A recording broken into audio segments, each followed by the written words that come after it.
Judge Judy's son, fellow judges dish on why audiences love TV courtroom drama. Instant accountability.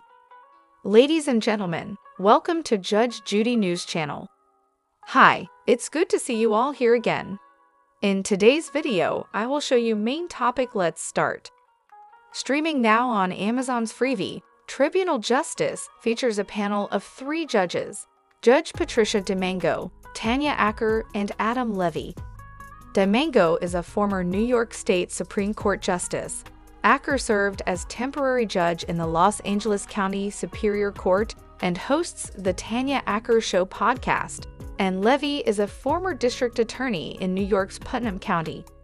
Levy is also the son of Judge Judy News, who created Tribunal Justice. The trio, who collectively adjudicate real cases on the show, agreed that 3 is not a crowd. "I love it," DeMango told Fox News Digital. "I think we relate well to one another.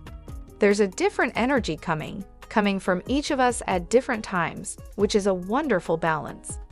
Everybody can't be attacking someone, and yet everybody can't be, too mellow. And I think we all have a good sense of where we should be in each particular case, and I think we work really well together." Adam brings a new, fresh approach to the bench, DeMango said. "Tanya and I are continuously growing in the positions that we're in. I didn't think it was possible to have, after 20-plus years on the bench and in the court system, to continue to grow. I think it's really great for me to have other decision-makers with whom to bounce around ideas, to second-guess and challenge one's analysis," Acker agreed. For over 20 years, millions of viewers ate up Judge Judy's no-nonsense attitude and religiously tuned in every week to hear her witty retorts and swift judgments. It was one of several courtroom shows to have such a string of success and a faithful following. The Tribunal Justice judges weighed in on why audiences are so captured by the TV courtroom. And they suggested it has more to do than with just the personalities on the bench. "They bring finality right away, which I think is important," DeMango said of TV court cases. "I think people want to see cases resolved. We're living in a society where people are not held accountable for their actions. And the type of bench that we are, particularly, Judy, I'm the same way. I was always that way. We hold people accountable for their actions and their behavior, and people want to see that it gives them some satisfaction. You're always yelling at the TV, but here you could see somebody yelling at what you're yelling at or responding in reacting to those types of behaviors," she added. "So, and I also think that they love in our case, they love the deliberation process, like what goes on behind the scenes. I think no matter where you are in life, it's like a voyeurism almost. You like what's going on back there that I don't know, and I want to know. And how will that help me in thinking and learning? And we are educational. We do explain things. We do teach. So people come away from these shows with little mini lawyers almost," DeMango said. "And I think they love that.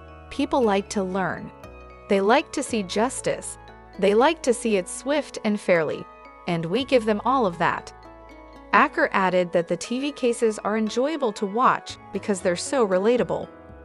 "All of these problems, everything that people see on these court shows, somebody has lived that," Acker said. "Everybody has a relative or a friend or an ex who borrowed some money and didn't give it back. And then part of the reason was, well, they didn't really need it. I needed it more. Everybody has had a nutty landlord or nutty tenants, a nutty boss or a nutty employee. We really show the full gamut of actual lived human experience. And I think what people really like is that they're able to see that experience processed by people who are just going to call things as they are more often than not, and who are in a position to make some common sense judgments and determinations."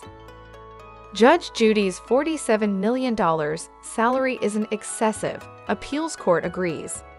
At a California appeals court, CBS has again triumphed against the talent agent, who thought Judge Judy News' $47 million yearly salary was funny business. The suit came from Richard Lawrence Rebel Entertainment Partners, the successor in interest to the agency that originally packaged Judge Judy. For the agency's work, Lawrence was forever entitled to 5% of Judge Judy's net profits, and further, there would be no deductions for sums paid to other profit participants. As such, Scheindlin's lucrative salary provoked grievance. Was she taking salary in lieu of profits in order to screw Lawrence? An accounting expert testified that a decade ago, other top TV stars like Jay Leno and David Letterman were getting no more than $28 million annually, and so anything above this amount was a disguised profit payout.